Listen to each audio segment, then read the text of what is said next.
Good evening, everybody. Brian Newbert here from GoldandBlack.com, live in one of my favorite cities in the country, Charlotte, North Carolina. Surprisingly, it's not cold down here in July. Hey, so listen, I'm down here to cover recruiting stuff in Rock Hill, South Carolina, and North Augusta, South Carolina, also known as Augusta, Georgia, basically.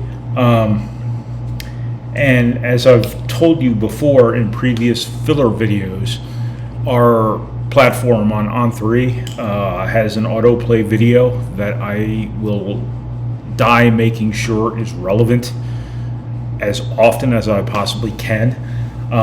So I am just cutting a quick little video here, not only to show off my awesome hotel room. I looked everywhere in Charlotte for a Purdue Union Club hotel, and I found nothing, incredibly. Just was going to throw out a couple of quick thoughts on Purdue recruiting this summer and stuff like that. Before I kind of get into the daily coverage of it, we'll have stuff on our site every night. So if you've not yet joined us at GoldandBlack.com, I dare you to do that right now. Go to GoldandBlack.com and hit whatever necessary buttons there are, punch in whatever necessary numbers are required. I dare you to do this. I don't think you have the toughness for this. Anyway, so Purdue is down here. I'd imagine most of all of Purdue's coaches, I know of one who's going somewhere else, but the majority of Purdue's efforts are going to be dedicated to these two events here in this little 2-hour stretch of highway here between Georgia and South Carolina. Here's who Purdue's going to be looking at. In the 2025 class, Purdue has a bunch of offers out now. For the longest time, they only had the one in Trent Sisley and Braylon Mullins, both on Indiana Elite, who have a real shot to win this Adidas 3SSB Palmetto Road event down here, one of the best events of the summer, maybe the best event of the summer. I know the Peach Jam is the most storied and things like that, but Adidas does a really good job with this, and they have a lot of talent on that circuit. Purdue's going to be at every one of those games for Trent Sisley and Braylon Mullins, and by extension, they're going to see every game the 2026 possibility Luke Ertl plays in the 2026 class, the class that's going to be really important coming up after this 2025 class. And the class where you would think that if Purdue's going to get a bump from going to the Final Four, this is the group that it should matter the most with, because it's earlier in the process for them. It might give them a little bit more of an early bump. Things like that. Tay Kinney, the point guard from the Cincinnati area, is here at Adidas. Steven Reynolds, the scoring guard from South Bend, is here at Adidas. Purdue will be watching him closely. Bo Ogden, the kind of wing forward 3-4 combo, who oozes Purdue, is down here with his team from Texas. He's 2026 as well. Anthony Thompson, the wing who was offered by Purdue not that long ago, is down here at Adidas. Jason Gardner Jr., the 2027 point guard, who is going to be a cream of the crop, 5-star level if you're into the cosmetics of rankings, sort of prospect, is down here. Purdue will keep an eye on him. I could see a situation where he gets like 20 offers here pretty quick, if anybody's paying attention, which I don't know if college coaches are paying attention to underclassmen as much anymore as they used to.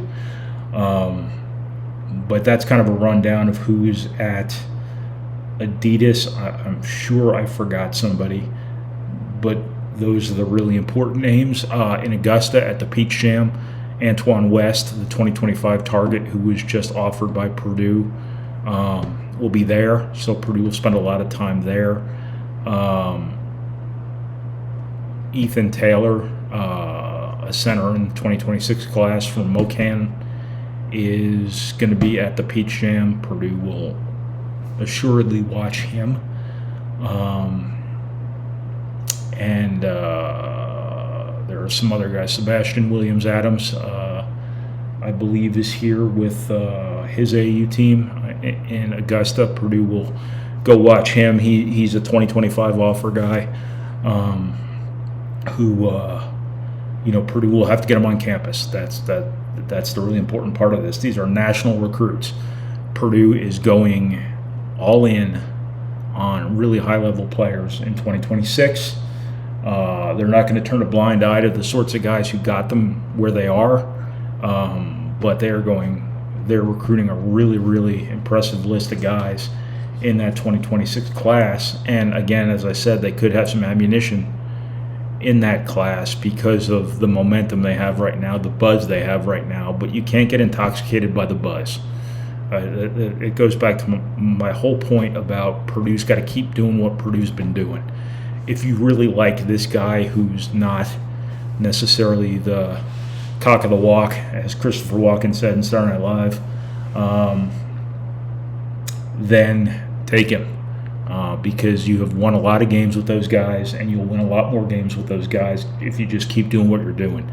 That said, you have to have a really high talent level too to do what Purdue wants to do again. And I think Purdue is obviously recruiting a very high level of player in both 2025 and 2026, and will continue to beyond that, as Purdue should. Purdue is a really prominent program, and they are very, very they have a lot of momentum right now and stuff like that. But don't get, as I said, don't get intoxicated by stars just because Purdue just went to a Final Four. Purdue's got to keep finding the guys that got it to where it is, and Purdue's not going to change the way it recruits. That doesn't mean that recruiting really, really talented players first and foremost hasn't been part of the way Purdue has recruited. It has gotten its share of those guys, contrary to popular belief. People look at Purdue like they're this kind of collection of spare parts sometimes, and this program that just kind of takes a bunch of rummies off the street and goes out and turns them into players. That is partially true, except for the rummies part. Purdue has gotten very good players up front, and they have made some of them into great players. Some of them have been really good players, but they all came in as something pretty good. Most of them have come in as something pretty good, and Purdue's going to look for both the developmental guy, the under-the-radar guy, and the freaking stud. And the 2026 class is going to have a lot of those freaking studs, whose names are all bouncing around my head right now, and I will write about them here in the next couple of days, and I will see as many of them as I possibly can. I will write things for the next couple of days every day. I will post on our message boards throughout the events as best I can. I will bring you as much video as you can handle. I will talk to these kids, see what they're thinking about Purdue and whatever else right now, and I will go to Publix every day. So, as I said before, if you haven't subscribed to our site at GoldandBlack.com yet, I dare you to go do that right now. I dare you. So look, that's what I got. Again, I have only cut this video to attach it to the things I'm going to write the next couple of days, knowing full well that I'm going to have a ton of video to put with those things as well. So this is superfluous, which is a fancy hoity-toity word of saying unnecessary and redundant and unneeded and unnecessary and repetitive and so on and so forth. You never want to be redundant. So look, I got to wrap this up. So thank you, everyone, and be sure to stay tuned to GoldandBlack.com throughout the week for all sorts of coverage from I can start my day in North Carolina. I can spend some of my day in South Carolina. I can cross over the border to Georgia, hit 3 states in like 2 hours. But mostly South Carolina, almost entirely South Carolina. So thank you.